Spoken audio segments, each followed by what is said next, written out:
Okay, tayo po ay magsisimula ng aral ng kanyang salita. Praise the Lord. Kaya i-ready po natin ang ating puso, ang ating buhay, yan. Glory to God. At mag-aaral tayo ng salita ng Diyos. Alisin ko na po uli yung aking face mask. Yun, nakahinga-hinga ng maayos. Praise the Lord. Glory to God. Okay, pagpapatuloy po natin yung ating pinag-usapan about value of obedience. Yan. Praise the Lord. Okay. Hallelujah. Pinag-usapan po natin, i-review ko lang ng konti, na kung saan yung kahalagahan ng pagsunod. Yan. Praise God. Tinakel natin last Sunday about price of obedience, yung presyo, P-R-I-C, presyo. Praise God. Dapat po magbayad ng tamang presyo, magbigay ng tamang presyo. Amen? Praise the Lord. Amen po ba? Yan. Praise God. Kasi pag may presyo, katulad ng sabi ng Job 36 verse 11, if they obey and serve Him, the price is obedience and, ano yun? Pagsaserve kay Lord. Yeah. Praise God. Kaya nga pag sinabi mong masunurin ka, ay dapat naglilingkod ka. Praise God. Amen ba? Sabi niya, if they obey and serve Him, they will spend the rest of their days in prosperity and their years in contentment. So what does it mean? The moment you obey and serve the Lord, hindi ka lugi. Bakit? You will spend the rest of your days in what? In prosperity and your years in contentment. Ano yun? Yung nalalaan mo raw na araws, kasi days, di ba? At saka years, taons, yan. Ayan o, pagpawang kasaganaan. At ano yun? Ang higit sa lahat yung contentment, napakahalaga niyan eh. Praise the Lord. Ano bang Tagalog ng contentment? Hindi kasi kontento eh. Spanish yun eh, di ba? Contentment. Yung kontento ka na, yun na nga lang. Tagalog, satisfied. Praise the Lord. Kaya ang presyo ay pagsaserve at saka pagsunod.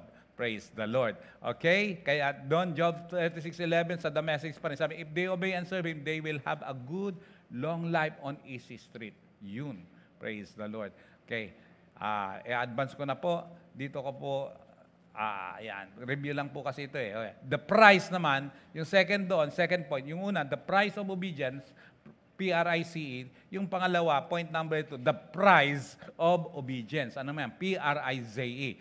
Kung merong presyo, meron ding gantimpala. Praise God. Pag nagbayad ng tamang presyo, meron ding reward, gantimpala. Gantimpala naman ng ano, ito yung price of obedience. Anong sabi po doon? Jeremiah 11 verse 3. Anong sabi doon? The Message version. Tell them, this is God's message, the message of Israel's God to you. Anyone who does not keep the terms of this covenant is cursed. May sumpa pag hindi pala sumusunod. Pero pagdating ng verse 4, sabi noon, these terms are clear. Maliwanag daw. I made them plain to your ancestors when I delivered them from Egypt. Out of iron furnace of suffering, sabi ni Lord, eto, obey what I tell you, do exactly what I command you, and then your obedience will close the deal. You will be mine and I will be yours. Dito po tayo nagtapos nung last week. Yan. Praise God. Ulitin ko ha. Ito po, ang instruction. Obey what I tell you, and then do exactly what I command you. Mahalaga yun. Yung do exactly what I command you. Kaya nga, dapat habang lumalago tayo, habang nakikinig tayo, nasi-shape yung buhay natin. Bakit? Sinusunod natin yung utos ng Panginoon, yung command niya, yung instruction niya. Kaya sabi niya, do exactly what I command you. Isa sa na-establish sa buhay po natin ay ano, pag naging obedient kayo, yung pagiging accurate, yung accuracy. Mahalaga yun eh. Do exactly what I command you. Yan. Lagi kong sinasabi yan. Halimbawa, pag mag-take ka ng board exam, mahalaga yun, nasusundin mo yung instruction. Kasi kahit tama ang sagot mo, kung hindi mo sinunod yung instruction, mababaliwala. So in short, accuracy is so important. Kaya habang lumalago ka, nagiging accurate ka. Amen ba? And then, anong magiging bunga nun? Anong magiging presyo nun? O price nun? Yung gantimpala nun? Sabi niya, your obedience will close the deal. Ako naniniwala po ako. Kaya nga sabi ko, challenge ko last week. Praise God. Although na yung ating pong Yung ating pong live stream last week ay medyo magulo at putol. Nung una po ay halos hindi po ako makita, kalahati lang, halos, yung ganyan. Kasi nag-a-adjust tayo. Pero ngayon meron pong improvement. Praise the Lord. Glory to God. Kasi nung last week dito, kaya medyo mga talagang karton-karton lang dito. Praise God. Pero ngayon, at least na-improve. Ayan. Praise God. Kasi dapat nag-i-improve. Habang tumatagal, nag-i-improve. Amen ba? Praise God. Last week, yung padjak ni Armark sa drums, medyo bawas. Medyo bawas. Parang natatakot ba? Pero ngayon, at least medyo nag-improve. Lalo na pag ginaganyan mo. Yan. Nag-improve ng konti. Yan. Praise the Lord. Glory to God. Kaya nag-i-improve. Nag-grow. Yan. Kaya sabi niya, do exactly what I command you. And then, your obedience will close the deal. So, I believe, praise God, that after this, may mga manifestation. Bahala na mag-unahan kung sino ang unang merong mangyayari na price na ito. Your obedience will close the deal.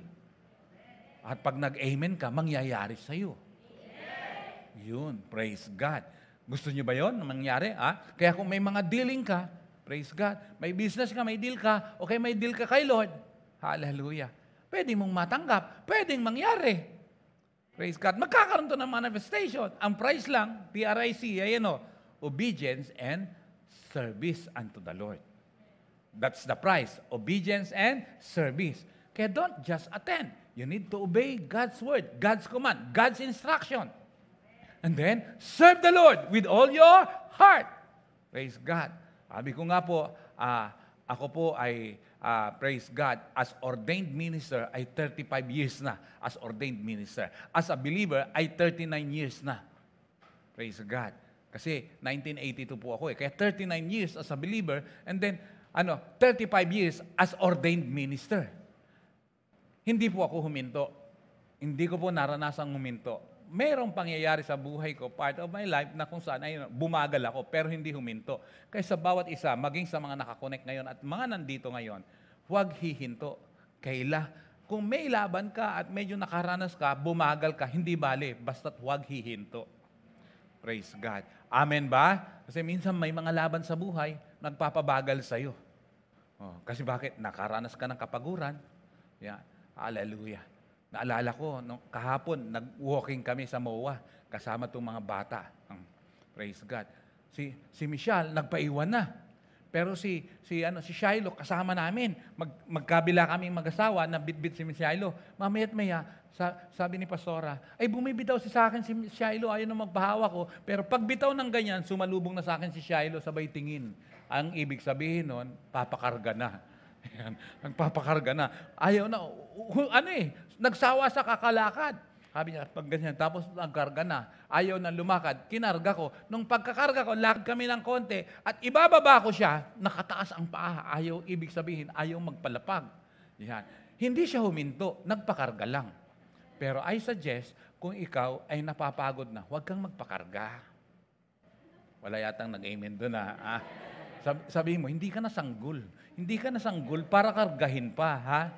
Yung iba kasi para magpatuloy, kailangan iduyan pa. Kailangan pang ibebe. Tingnan mo nga yung katabi mo, pabebe ka ba? Hindi na bagay sa'yo ang pabebe. Di ba? Hindi na bagay sa'yo pabebe. Mag-grow ka. Praise God. Kaya nga dapat nag-i-improve. Nag-grow. Praise the Lord. Kaya nga, yan yung price Pero ang kagandahan yun, the moment you obey, you will close the deal. Kaya nga, marunong kang makipag-deal kay Lord. Diyan tayo nagtapos Amen? Natandaan nyo ba yan? Praise God. Hallelujah. Deuteronomy chapter 11 verse 8, the message version. So it's you who are in charge of keeping the entire commandment that I command you today, so that you will have the strength to invade and possess the land that you are crossing the river to make your own. Ito po yung transition going to the promised land. Praise God. Kaya makakarating po tayo sa promised land. Expect the unexpected. And actually, hallelujah, mararanasan mo more than your expectation, more than your imagination. Mismo nagsasabi ang Diyos sa sa kanyang salita. Ephesians chapter 3, verse 20. More than you imagine. Praise God. Verse 9. Your obedience will give you a long life on the soil that God promised to give your ancestors and their children, a land flowing with milk and honey. Pag masunurin ka pala, pinahaba ng Diyos ang buhay mo. Sinong gustong humaba ang buhay dito? Praise God. Sumagot ka. Sumagot ka. Yan. 100%. Pero mas maganda, yung mahaba ang buhay, enjoy pa. Aanhin mo ang mahabang buhay na walang enjoyment. Praise God. Kasi sabi niya, your obedience will give you a long life. Praise God. At you will enjoy. Kasi sabi niya, on the soil that God promised to give your ancestors. May pangako sa ating mga ninuno eh. Kaya nga sa Bible, alam niyo po, kasi ang talagang pinili niya Israel. Nung hindi siya tinanggap ng Israel, dumating si Jesus, in-extend niya sa Gentiles. When you say Gentiles, outside Israel. Kaya anything na promise ni Lord at ginagawa ni Lord, sa Bible, pag natagpuan mo, na promise yan sa Israel, pag nakita mo yon, kabilang ka dun. Mangyayari rin sa buhay mo yon. Amen? Praise God. Kaya pag nakita mo yan na tumawid sila sa Red Sea, hinati yung Red Sea. Dalhin mo yung Bible mo, hanap ka ng dagat, tapos basahin mo doon, Lord, naniniwala ako, hahatiin mo ang dagat na ito. Pag yan ang panalangin mo, masyado kang espesyal. Bakit naman pahahati mo pa yung dagat? Praise God. Hallelujah. Okay? Yan. Kasi a land flowing with milk and honey. What does it mean? It means prosperous land. Praise God. Look at Israel now. Ang liit na bansa, pero powerful. Paligid niya lahat kalaban, pero hindi siya maitumba. Bakit? Sabi nung kanta, Diyos ang lalaban, siya ang tanggulan. Anong sunod doon? Yan. Basta, nakalimutan ko na ang kasunod doon. Praise God. Si Lord ang magtatanggol sa atin. Purihin ang Panginoon. Joshua chapter 19, verse 49. Mark this verse. Mark this verse. Joshua 19:49. They completed the dividing of the land as inheritance and the setting of its boundaries.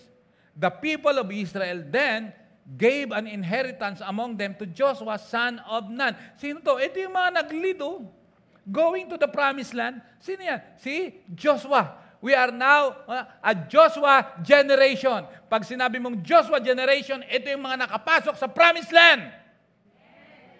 Praise God. Si Moses hindi nakapasok Si Moses Bakit? Kasi nga yung instruction sa kanya ni Lord, hindi sinunod Nung una, paluin mo yung bato, may lalabas na tubig.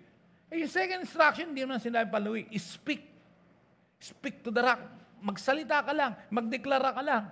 Hindi sinunod Kaya mahalaga po, dapat maging accurate, sumunod. May nakakakita o wala. Isa sa pinakamahalaga ay yung pagsunod. Huwag po tayong sumusunod dahil may nakakakita. Amen ba? Parang dito po sa ating bansa, dapat magbago talaga mga Pilipino. Pag may pulis, sinusunod yung traffic sign. Pag walang pulis, hindi sumusunod. Huwag ganon. Huwag ganon. Kaya nga dapat mahalaga na kung saan ay praise the Lord. Glory to God.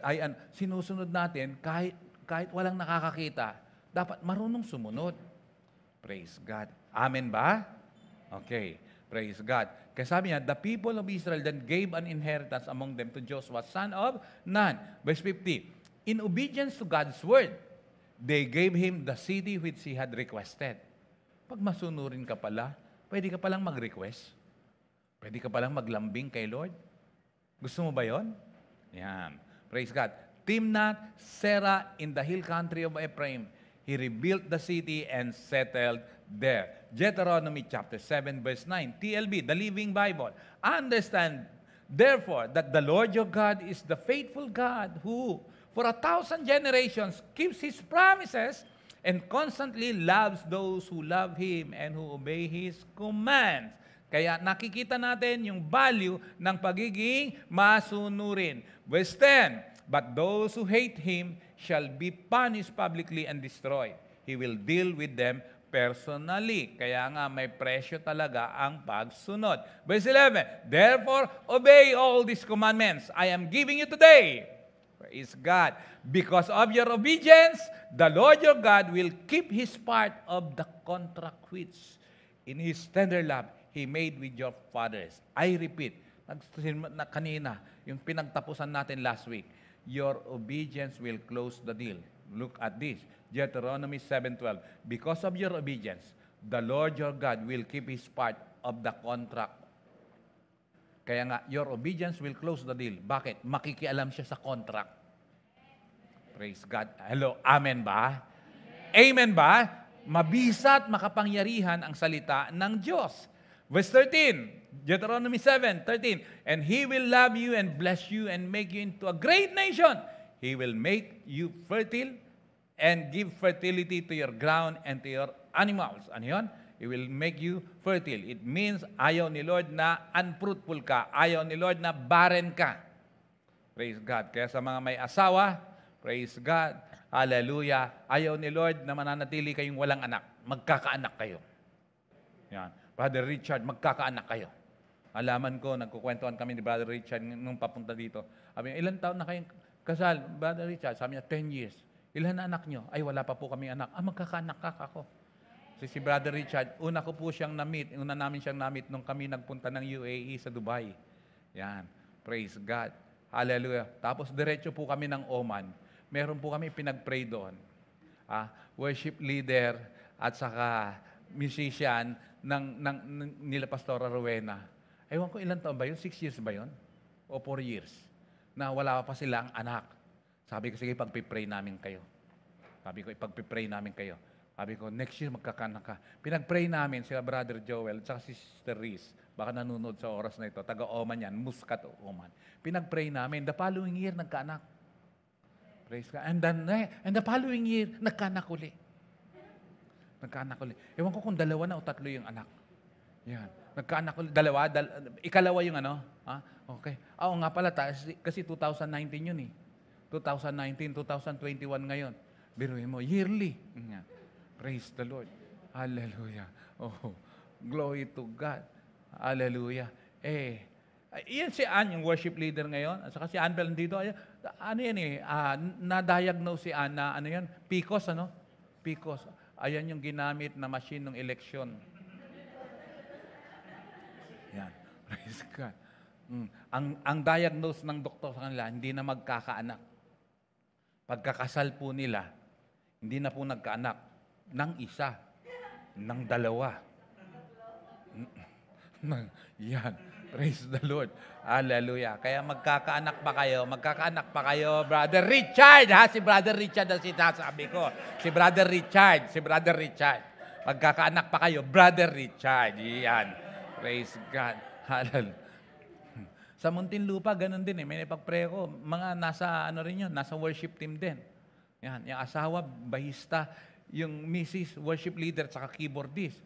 6 years na yata. Yun yata yung sinasabi ko, 6 years to 7 years na walang anak. Pinag-pray namin. Naku po, ang naging anak, 4 yata. Yung isa ngayon, nasa Canada na. At tinawagan ako nung sabi niya, pwede niyo po ba akong ipag-pray niyo po ulit? Bakit? Natumigil na po ako sa panganganak. Totoo yan, nag-request. Pwede niyo po akong ipag-pray ulit. Tumigil na po ako sa panganganak. Simple lang yan, kahit di kita ipag-pray. Talian mo yung mister mo, titigil ka sa panganganak. Yan.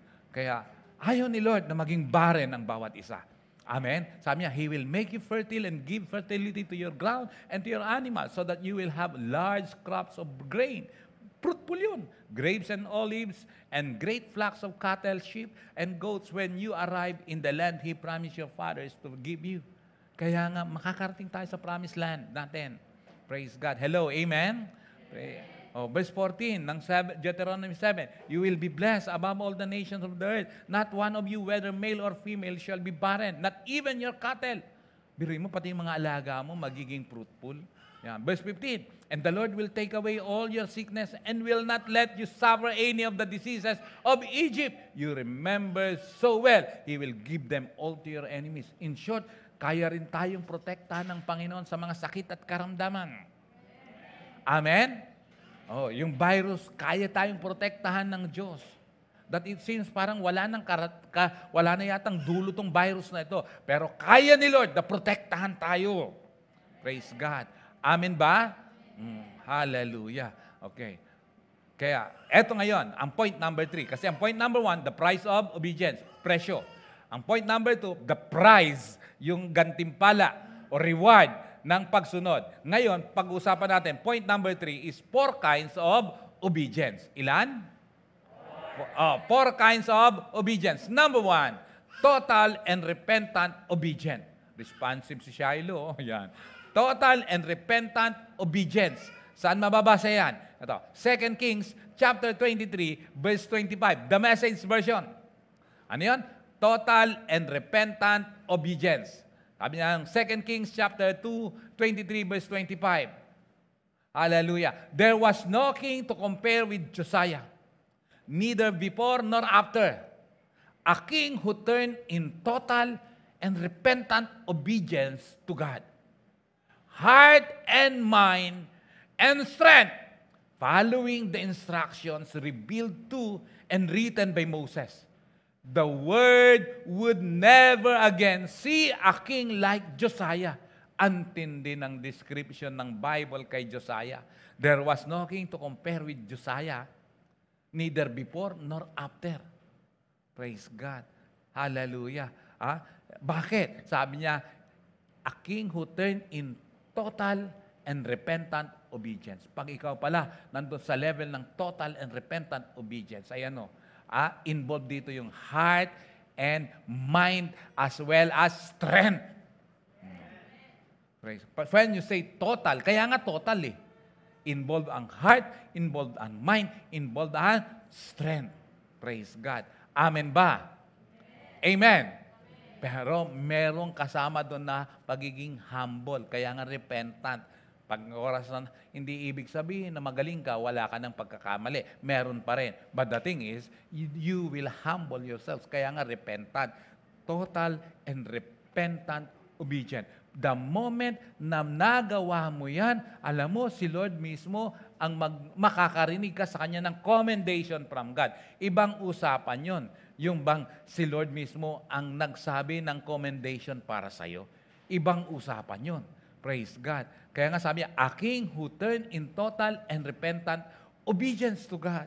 Gusto niyo bang mangyari yon? Pinakamaganda sa lahat ay yung commendation, yung bang, well done, faithful servant. Yan. Praise God. Ibang usapan yon. Yung well done, faithful servant. Purihin ang Diyos na buhay. Hallelujah. Pag ganyan, makikialam talaga ang Diyos sa'yo. Praise God. Hello, amen ba?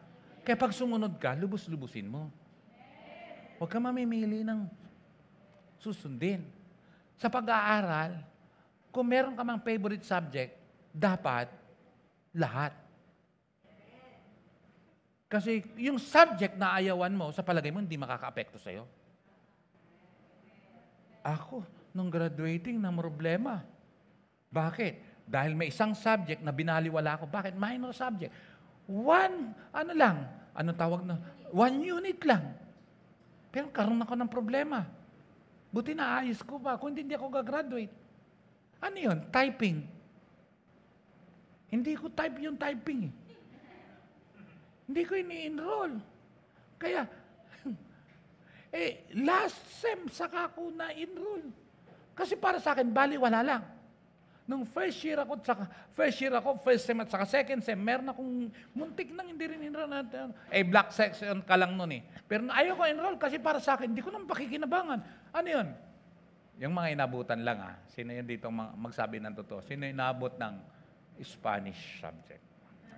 Spanish bread. Spanish bread. Mga inabot lang. Kasi yung mga generation ngayon, di na inabutan. Wala nang Spanish eh. Ano ba yan? Spanish 1 and 2 lang ba? Hanggang Spanish 4. Yung Spanish 2 lang yata. Yan.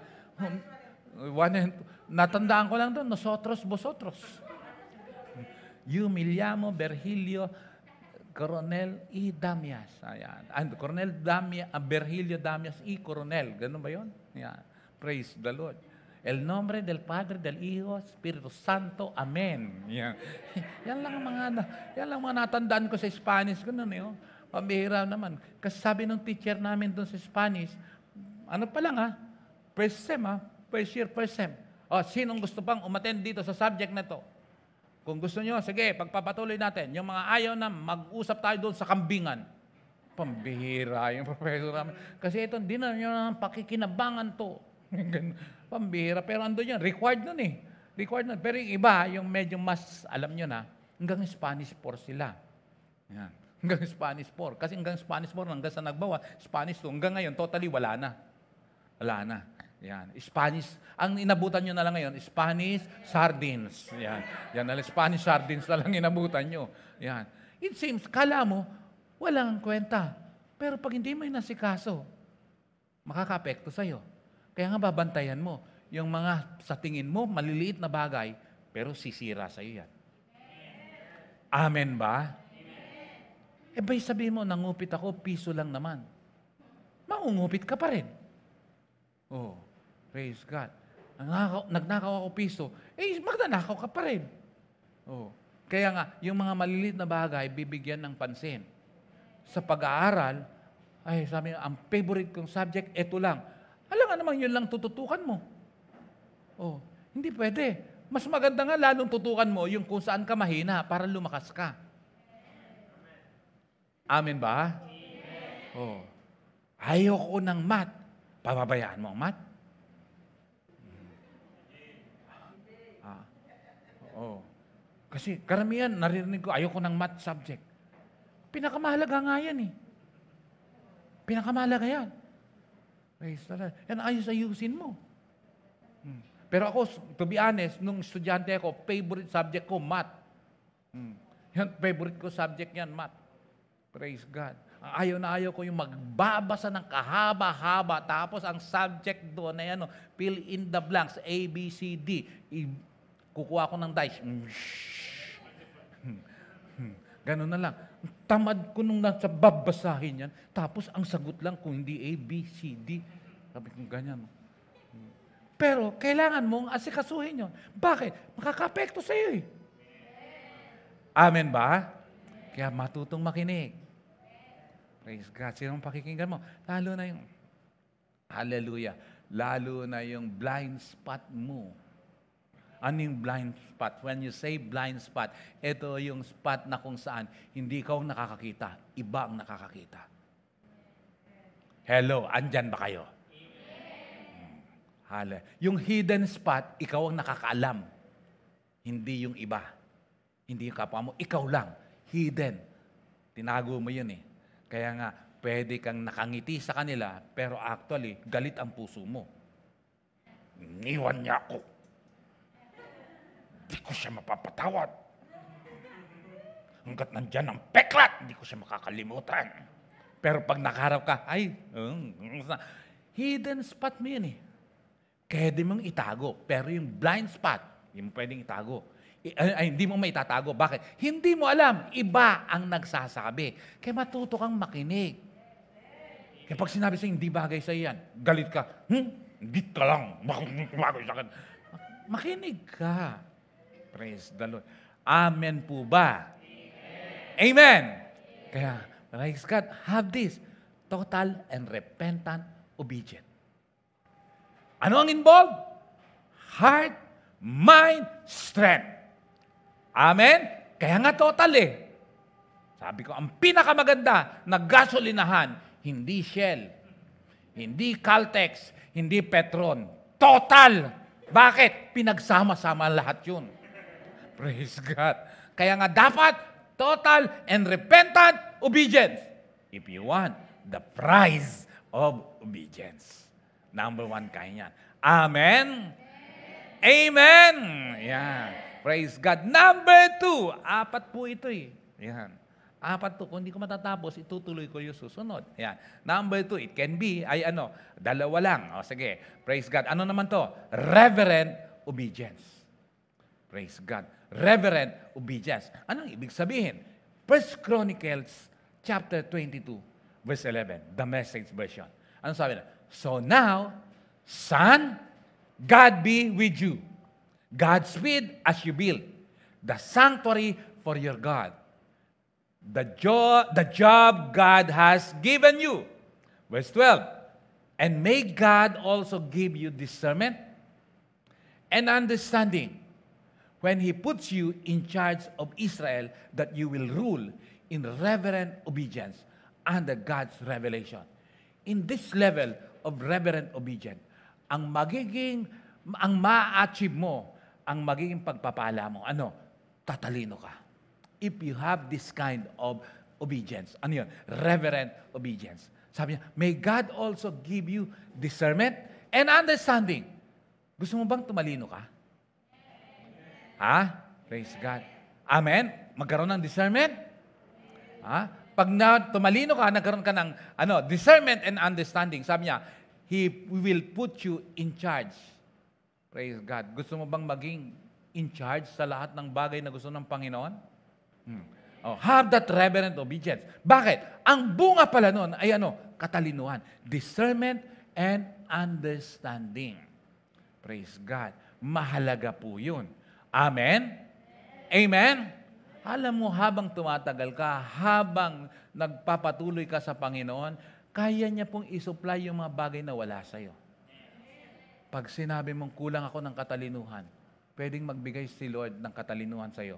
Pangako niya yan. James chapter 1, verse 5. Ako'y naniniwala, the moment, pag ikaw ay isang estudyante, at medyo meron kang sabi mong, medyo may kakulangan ka sa katalinuhan, pwede kang humingi sa Diyos.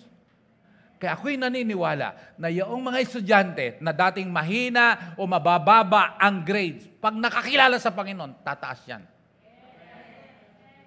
Praise God. Magkakaroon ng maganda, mataas na grado. Amen ba? Praise God. Amen ba? Praise God. Tingnan niyo si Joy. Dati ang grades niyan, ang payat. Ang payat dati ng grades niyan. Praise God. Hallelujah.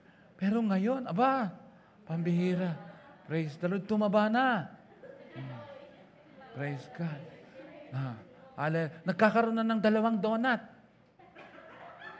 Dati, yung 2 donut niya magkahiwalay, pero ngayon magkadikit na, Agulat ako pati kay Armar. Grabe. Andyan mama niya, praise the Lord. Nagkaroon ng grades na 1.5. Isa't kalahati. 1.5 sabi ko pa, praise the Lord. Hallelujah. Matindi matindi. Si AJ, naging Dean Lister. Pambira. Sa Dean, nakalista siya. Pambira. Praise the Lord. Pero walang alang biro yan, Dean Lister. Si Armar, konting point lang Dean Lister sana Ang tindi. Praise God. Kaso nga lang ako'y natatawa dito sa 2 to kasi pagkainan na kami, usapan niya pag nakakainan. Sabi, 7 times 9. Tirik na mga mata niyan. Tirik ng mga mata niyan. Kasi binabanat ko sila Sabi ko, pambira kayo, mga college na kayo. Table of multiplication lang, di nyo pa sa ulo. Dapat kahit nakapikit ka. Ay, kung gano'n. 7 times 9. Ganyan. Tirik ang mata, akala mo, kumbulsyon Tirik ang mata. Grabe kayo. Sabi ko, grabe kayo. Kami elementary yan, hindi po pwedeng di mo memorize yan. Yung teacher namin elementary, dito ang hawak niya pag di mo memorize. Pero minsan talagang ganyan babanatin mo. Mahalaga kasi yung discernment and understanding. Yung tatalino kapag nakilala mo si Lord. Praise God. Amen ba? Amen. Kung nung dati hindi mo pa siya kilala, hindi ka matalino. Matalinaw ka lang. Bakit? May bionic eye ka. Neng. Kita mo yung sagot ng katabi mo. Matalinaw. Pero ngayon, kilala mo na si Lord, iba ka na. Matalino ka. Kaya nga, alam mo na yung iba ka na. Iba ka na. Kitang-kita ko. Mali. Praise God. Mali ito, Yan. Praise the Lord. Amen ba? Tingnan mo nga yung katabi mo. Ito naman ang kanta para sa kanya. Taba ka na! Taba ka na! Kitang-kita ako! Praise the Lord. Glory to God. Hallelujah. Praise God. Oh. Tatalino ka eh. Tatalino ka. Praise God. Hallelujah. Ang anak ng Diyos tatalino. Bakit? Maliwanag kasama yan sa 2 Corinthians 5:17 eh. Wala na yung dati. Wala na yung luma. Praise God. Oh, ano lang kailangan? Have that reverent obedience. Hallelujah. Kaya nga magugulat sa iyo eh. Magugulat sa iyo yung mga dati mong kakilala. Magugulat sa iyo yung mga dati mong kaklase nung high school. Na pag nag-reunion kayo, darating ang oras, pag nag-reunion kayo, magugulat siya. Di ka ganyan dati ha. Oh, praise God. Meron akong kaklase noon at kaibigan from elementary to high school. Talagang kaibigan ko siya. Nasa Amerika na siya. Sana minsan sumisilip siya rito. Praise God. Sabi niya sa akin, kung saan, alam mo naman, bro, pare ko sabi niya, hindi naman ako matalino. Matyaga lang ako. So hindi niya katalinuhan, matyaga lang siya, praise God. Nakatatlong kurso. Tapos lahat. Una niyang kurso, accounting, dito sa Pilipinas. Nag-take siya ng exam, pasado, CPA. Sabi niya, matyaga lang ako talaga. Nagtyaga talaga ako, tapusin yan. At CPA siya. Pagdating sa Amerika, ay praise God. Kakaboard naman to. Bakit? Nasa lamesa ka lang. Boring. Sabi niya, nag-aral siya uli. Ano yan? Nag-aral siya sa France. Oh. Ano yan? Chef. Culinary. Munti ko na masabi, pulmonary. Culinary. Tapos siya sa France. Sabi niya, license ako, pare ko. Sabi ko, bakit? May license ba yan? Abay, oo. Sa France, may license siya. Ganun. Tapos, sabi niya, kaso nga lang, favorite namin na parte, kusina. Nagkasakit ako. Muntik na akong matodas, pare ko. Sabi niya, bakit? Kasi puro pagkain, ganito. Sabi ng doktor, ang payo sa akin, kung gusto mong humaba pa buhay mo, iwan mo ang kusina. Gusto niyo humaba pa buhay niyo? Si minsan. Hallelujah. Praise the Lord.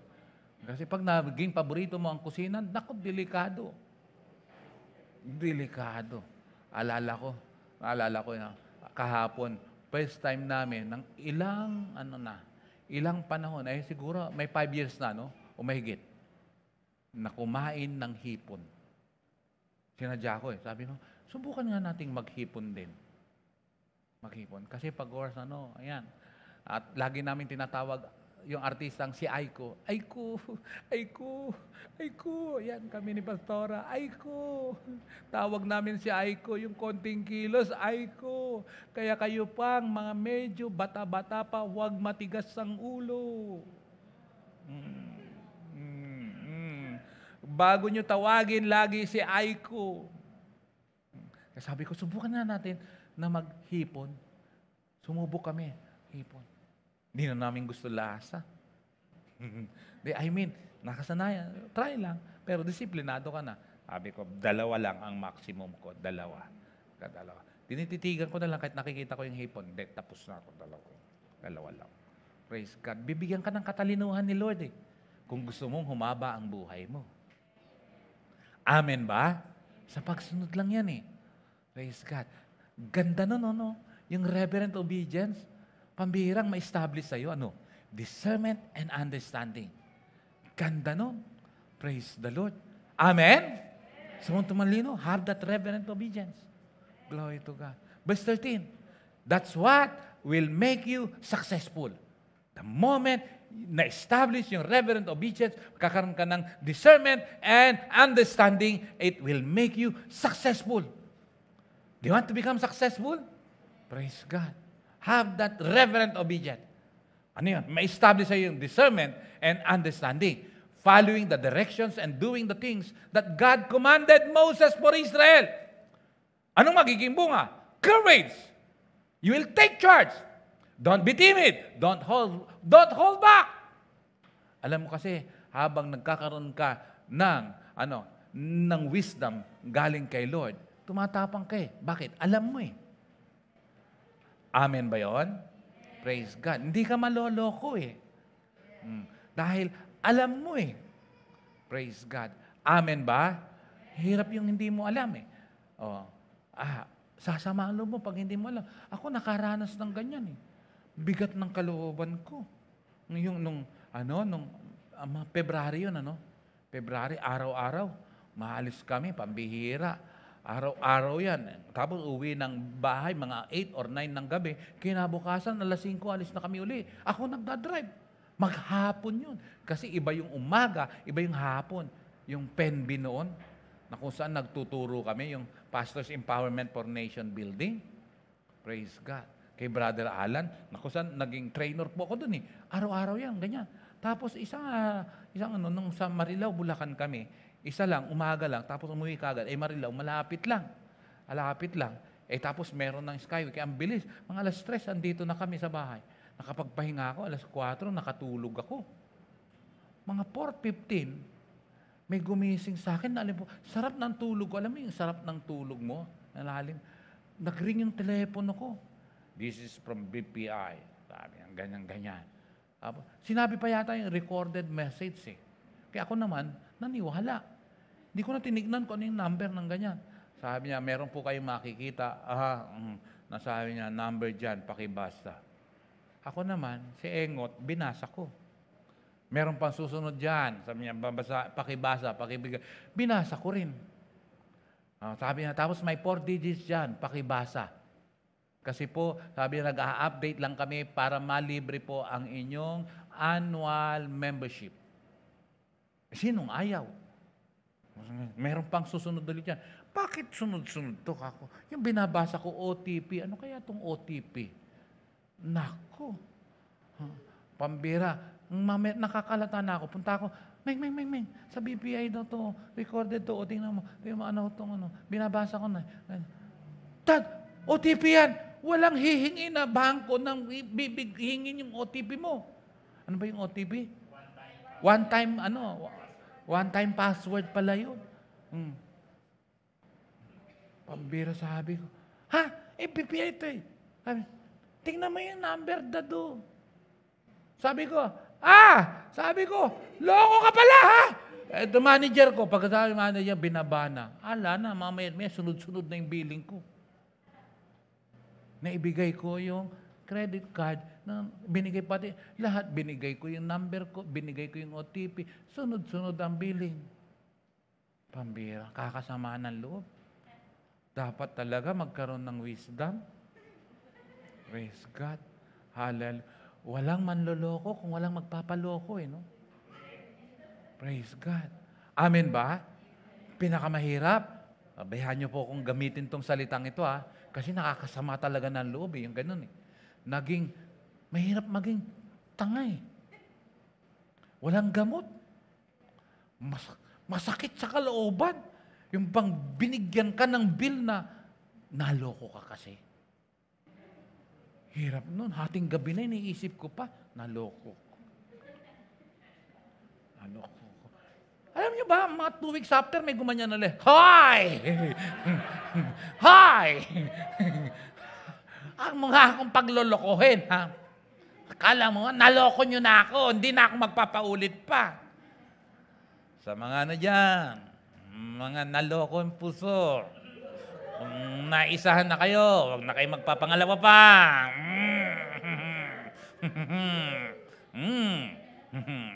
Praise the Lord. Hello, andyan ba kayo? Sabi mo sa katabi mo, tahimik ka pa. Praise God. Hallelujah. Have that discernment and understanding. That's what will make you successful. Following the directions and doing the things that God commanded Moses for Israel. Have that courage, you will take charge. Don't be timid, don't hold back. Amen? Another. At dito tayong tatapos. Praise God. 2 Chronicles 26 verse 3. The message pa rin. Sino? Si Uzziah. Uzziah was 16 years old when he became king. Bata, 16 years old. And he reigned in Jerusalem 52 years. Grabe. Tagal, Kasi bata pa, 52 years. Kaya nag-retire siya as king. 68. His mother's name was Jecoliah. She was from Jerusalem. Oh, from Jerusalem. Praise God. Verse 4, he did what was right in the eyes of the Lord, just as Father Amaziah had done. Yun ang pinakamagandang marinig. He did what was right in the eyes of the Lord. Kayong reverent obedient. Ay ano? You will do what is right in the eyes of God. Kaya nga reverent eh. Praise God. Amen ba? Amen? Yan. Kailangan ginagawa mo ay yung tama sa paningin ng Diyos. At ito matindi. May pinagmanaan, just as his father, Amaziah. Okay. Verse 5. He sought God during the days of Zechariah, who instructed him in the fear of God. As long as he sought the Lord, God gave him success. Sana matutunan natin to reverently. Bakit? Sabi niya, he sought God during the days of Zechariah, who instructed him. Sino ang naging mentor niya, naging pastor niya? Sino? Si Zechariah.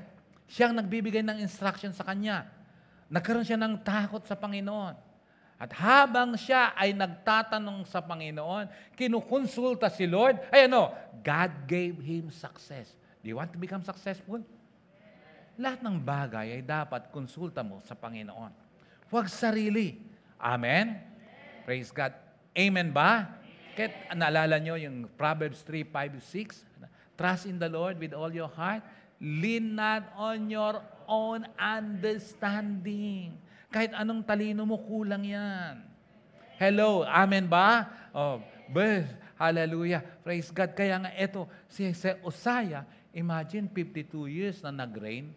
Bakit? Meron siyang reverent, obedient unto God. He became successful. Bakit? May nag-train sa kanya, may nag-mentor sa kanya, na hindi nawala yung takot niya sa Panginoon. Praise God. Bakit? May tumutok eh. Kaya nga, eto po, we are on the last move of the Holy Spirit.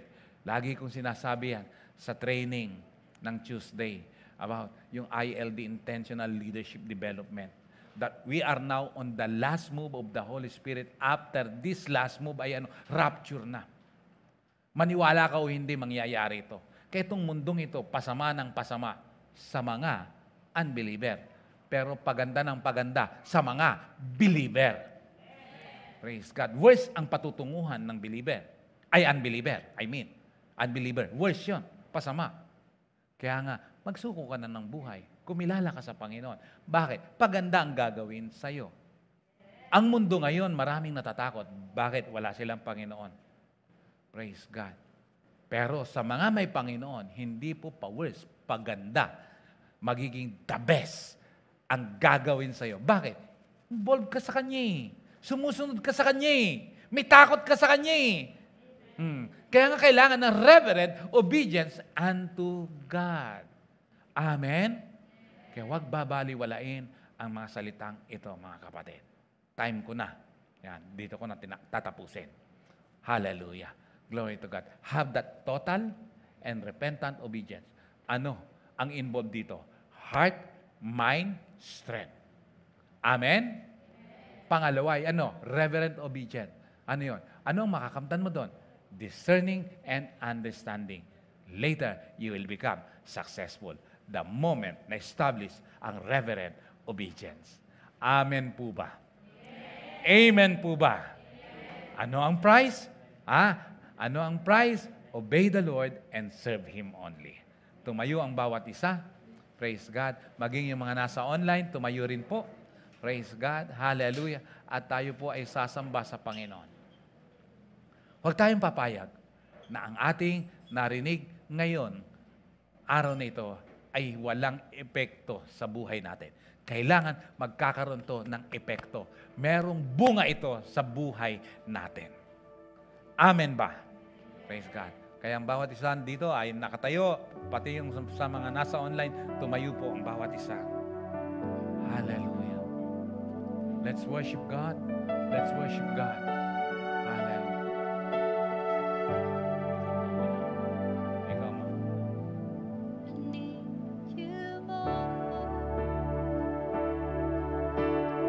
More than yesterday, I need concentrate on God.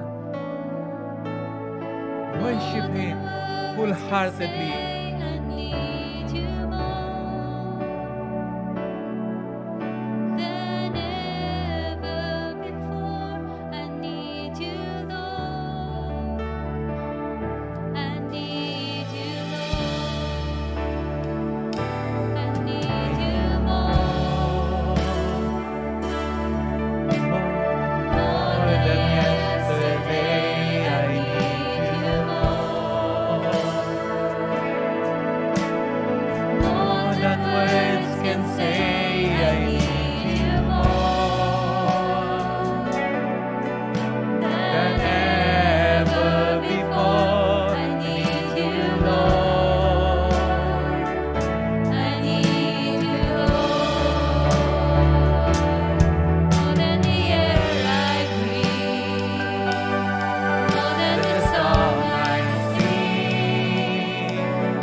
Salita mo na aming pinag-aaralan, Lord, ma-establish to sa bawat puso, bawat buhay ng bawat isa. Bumayon ito ng malalim sa amin, Lord. Continually mold our lives, Lord God. Patuloy, Panginoon, nalalago at titibay ang bawat isa. Hallelujah. Truly, Lord God, as we value obedience, Lord, hallelujah, ma-achieve namin yung total repentant obedience, Lord, as well as reverent obedience, Lord God. Mararanasan namin, Panginoon, hallelujah, ang kalakasan. Mararanasan namin yung prize of obedience, Lord God. Salamat po, Panginoon. Hindi lang kami susunod sa iyo, maglilingkod kami sa iyo, Panginoon. Hindi lang kami sasamba, kundi magkukumit ng buhay upang maglingkod sa iyo ng buong puso. I pray right now, O Lord God, sa bawat isang nandito, Panginoon, at maging nasa online, Lord, maranasan nila ang kapangyarihan ng banal na Espiritu sa oras na ito. Lord, hallelujah, kita mo ang mga uhaw at gutom sa iyo, Panginoon. Let your anointing, Lord, hallelujah, dumaloy ngayon sa kanila in the name of Jesus. In the name of Jesus, just raise your two hands right now and believe the word of the Lord. Hallelujah. Hallelujah. Hallelujah. Revival sa buhay mo, sa pananampalataya mo, dadaloy ngayon sa iyo. At handang sumunod sa Panginoon, handang maglingkod sa Diyos, dahil mararanasan mo ngayon ang kalakasan, mararanasan mo ngayon ang kapangyarihan ng Kanyang salita. You will never be the same again. In the name of Jesus. In the name of Jesus. Just allow the Holy Spirit to strengthen you right now. Hallelujah. Maging mga nasa online, just raise your hands. Focus on God. Just close your eyes. Hallelujah. Hindi maikli ang Diyos para abutin ka sa oras na ito. Hallelujah. You will feel the touch of God right now in the name of Jesus. In the name of Jesus. In the name of Jesus. Yes, Lord. Yes, Lord. Let it flow. Let it flow. Let it flow. Yes, Lord God. Yes, Lord. Yes, Lord. Just response, yes, Lord. Yes, Lord. Susunod ako sa iyo, Panginoon. Susunod ako sa iyo, Panginoon. Susunod ako sa iyo, Panginoon. Hallelujah. It can be in 2 weeks or 1 month time. Meron kang mararanasan na manifestation sa buhay mo because you value obedience. Thank you, God. Thank you, God. Thank you, God. Thank you, God. Feel the touch of the Lord. Just feel the touch of God. You feel just like crying, don't stop. Just cry. Pour out mo yan sa Panginoon. It's the touch of God. It's the touch of God. Thank you, Lord. Thank you, Lord. I declare yung miracle of healing right now, Panginoon, sa mga nakakaranas ng mga sakit karamdaman. I pray and I declare the miracle of healing. I believe on a distant healing. Kaya mong abutin sa oras na ito, Panginoon. Sa mga may pangangailangan financially and materially, Lord. Lord, you are our source. You are our great provider. The Jehovah Jireh. Hallelujah. Lord, open the windows of heaven, Lord. Bless each and every one, Lord God, na nakakonect at nakakarinig sa oras na ito. In Jesus' name. Maging dito sa face-to-face, just receive the blessing of the Lord. Salamat po, Panginoon, sa iyong kabutihan. Salamat po, Panginoon, sa iyong kadakilaan. Salamat sa iyong salita. Tunay kang mabuti, tunay kang dakila sa bawat buhay namin. Pinupuri ka namin, pinasasalamatan ka namin sa pangalan ni Jesus. Amen and amen and amen. Malakas na palakpak sa Diyos na buhay with a shout, Hallelujah!